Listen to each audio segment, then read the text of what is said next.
Hello there, welcome back to the Rich Fritzky Show. As ever, it's a pleasure to have you with me. It means a lot. Today I returned to Boston. In the earliest of days, before learning that it was far better to walk to work, Tom Howley and I each foolishly drove and parked several blocks away in the cheap seats near the harbor. Pigeons were flailing about, and Tom casually said, "Pigeons hate me, they really hate me." Not more than 2 minutes later, a swath of them swooped down in what I swear was attack formation, landing a direct hit upon the center of his forehead. Untouched myself, I laughed, and my apparently "they really do hate you" affirmation did not console. Our cars were parked right next to each other that day, and when we returned that evening, my little green Datsun windshield was utterly untouched, clean as a whistle, while Tom's windshield was completely covered in pigeon shit. And I do mean completely. As he looked upon it in dismay, I slowly but emphatically said, "They really, really, really hate you." Walking with Tom where pigeons thrive took a measure of courage. You just never knew when you might be the victim of collateral damage. The mayor's office had a softball team on which I played first base. We played the fire, police, and other departments of government, TV stations, the Boston Globe, and the like. There came a Sunday morning during a time when that best newspaper in Boston was giving our boss a hard time, when we played on the common field. Perfect. The pleasant back and forth kibitzing and denigrating was all in good fun, but also relentless, and with just a tad of malice aforethought. It led to one of my tallest of tall-tale moments in sport. Down 2-1 in the bottom of the seventh, or what was the last inning in a softball game, with two outside double to run in with a line drive to left to tie it. That was followed by a hard-hit ball to third that was bobbled badly, right in front of me. So I knew there'd be no play at first and decided to chance one at home, turning third and running all out.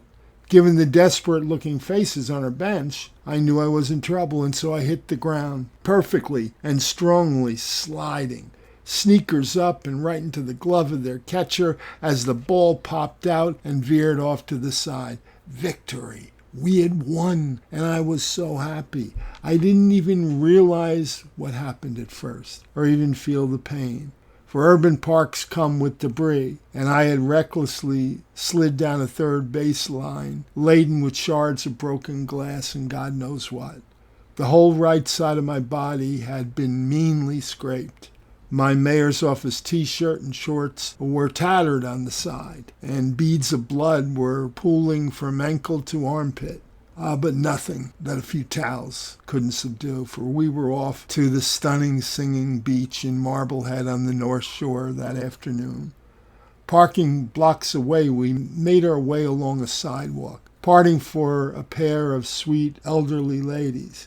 But they stopped in their tracks as one looked me up and down and said, "Sure, it must be the mayor of Dublin himself, for you wear the map of Erin on your face and the blood on the outside, as all the good Irish lads do." Backtracking, as a 3-year-old boy, caught up in the hoopla that came with the St. Patrick's Day parade and the Cassidy side of my family in Jersey City, I happily blurted out, "I'm so glad that I'm Irish," only to be put down by my Nana, who said, "Now, Richie, you're only half Irish," upon which I reportedly shot back, "But I'll be all Irish when I grow up." That boast was finally and officially confirmed that afternoon in Marblehead. Praise be to my t-shirt and its still slowly oozing blood. My mom, by the way, told me that she won $10 for that line in the New York Daily News's Quote of the Week contest. When friends and family from Jersey came north for a weekend visit, I liked to get them to the old Oyster House, if there was time enough on Friday night. The once home of John Hancock, it reeked of history. Saturday would begin with a ride out to Lexington and Concord. Lunch, if possible, would be at Longfellow's old Wayside Inn in Sudbury, the oldest working inn in America. The afternoon would bring us to the Kennedy home in Brookline where John and Bobby were raised, Public Garden, the Common, and the old Park Street Church where William Lloyd Garrison and the first fires of abolitionism raged. Dinner was typically at an Italian restaurant in East Boston, Giavelli's. Great food, great prices, great people. Sunday morning would take us to the Paulus Center by the Common for Mass, where faith was on fire and living. And then to the Italian North End, Revere's home, and the Old North Church, officially Christ Church, where the famous one if by land, two if by sea signal went out, preceding the battles of Lexington and Concord. And oh, the wonder of the smells alone there in the North End as the cannolis and Danish competed with the calzones. If you listen to my Ghost of Boston Common piece, I spoke of the mayor's presidential aspirations and my role in developing a stream of communication with political players across the nation who might make a difference. Among those on my list after the mayor's visit to the Kentucky Derby was a Reverend Arthur Shands of Louisville. Months later, a call came into the mayor's office from a Reverend Arthur Shands on a summer Friday when all but we lackeys had escaped. The issue, he was there with 8 missionaries from Africa who lacked the proper visas to enter the States. I pulled out all the stops as if I was speaking for the mayor himself. Eventually, I got to the great Congressman Tip O'Neill of Boston, the Speaker of the United States House of Representatives, whose staff secured temporary visas for all of them. It was done. I had delivered a major favor for the politically powerful Reverend Arthur Shands, who was beyond grateful. But it all went sour as I was later to learn that there were actually 2 Reverend Arthur Shandses residing in Louisville at the time. Imagine my surprise. And I just happened to, get the one who cared only about his church, his faith, his God, and not politics. The mayor owed Tip O'Neill big time, as I had mightily expended political capital. And so it was that I came to be called Rev as much as I had once been called crazy. You just couldn't help but love Freddie Salvucci, who was the mayor's transportation guy. He, his wife, and children lived on the 3rd floor of a classic North End townhome, his dad and mom on the 2nd, and his grandparents on the 1st. Literally, classic, old-school Italian, all about family first, belonging. In a moment that lives large, a handful of us happened to be in the mayor's great room, and he was in one sour mood, having just complained about the full moon looming large in the window. Freddie popped his head through the door, along with an older man with a frosty rhyme, who first went unnoticed by the mayor, for he just teed off on Freddie on sight. No, Freddie, he said, the last thing I need now is any of your bullshit or craziness. I was just looking at this damn full moon and was about to say that it brings out all the lunatics and crazies, and lo and behold, there you are. Freddie softly smiled and said, I'm sorry, Mr. Mayor, but I have just been telling my father here what a good man you are, and he asked if he might have the honor of meeting you. Bowing his head and shaking it in supplication, the mayor said, Mr. Salvucci, it is my honor, and I imagine Freddie has been driving you crazy for a hell of a lot longer than I. Truly, only a crazy man could do what he did. Freddie was among the most tenacious of civil servants. He had a dream about remaking Boston.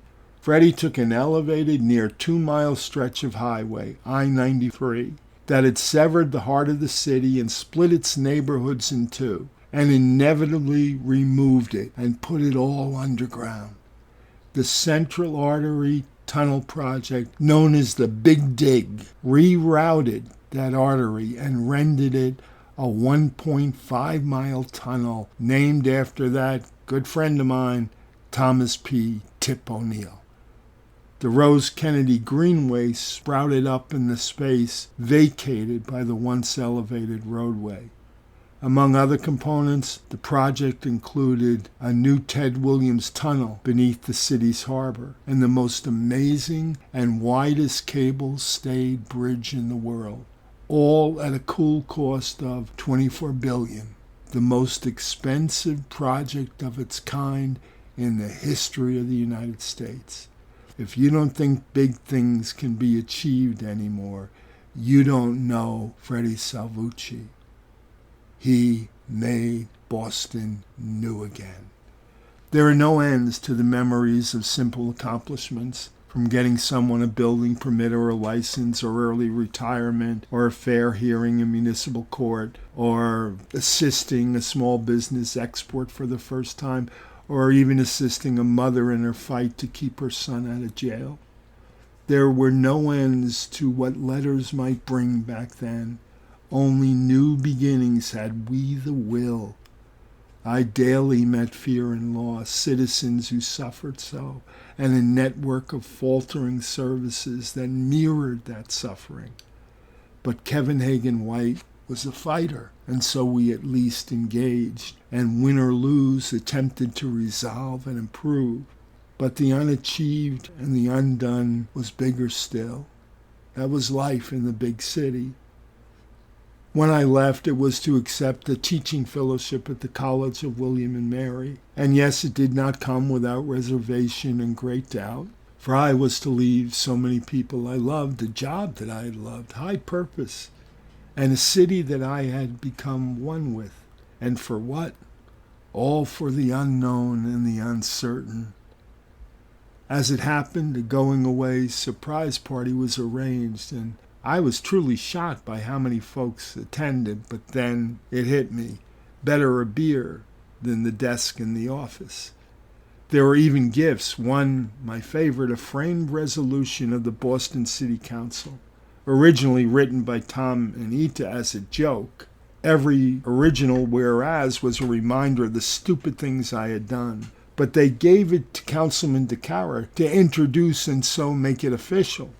Council President Gabe Piemonte asked, "Who was it for?" And Larry said, "It's for the young man. You see at every meeting." And Gabe said, "You mean Fritz Richky?"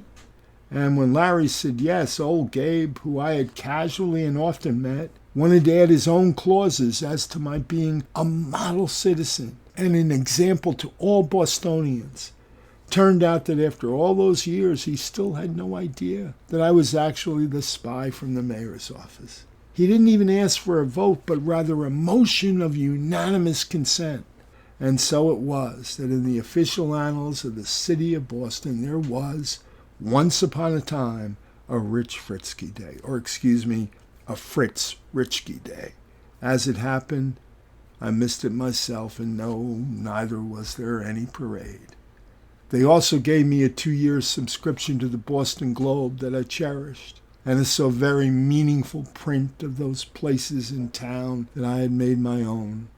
And best of all, a print of Chilled Hassam's Common at Twilight, a memory of the mayor's inner sanctum and my 5th grade favorite of favorites.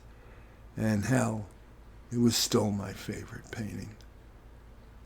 What great people were there in that room. How blessed I had been.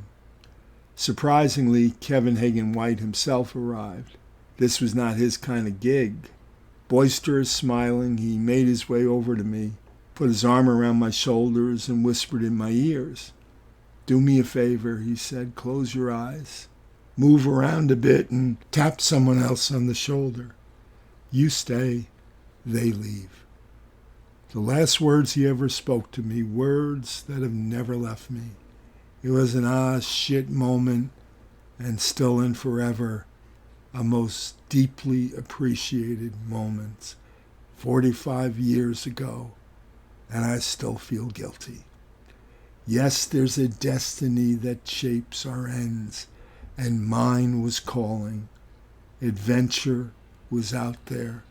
Maggie was out there, my children were out there, my grandchildren were out there, and a whole lot of business to attend to back home in New Jersey. Life is amazing. Thanks for being with. Have another great week, I pray, and continue to smile. Wear the mask, but smile. Again, they'll see it in your eyes, and you'll brighten days. Take care.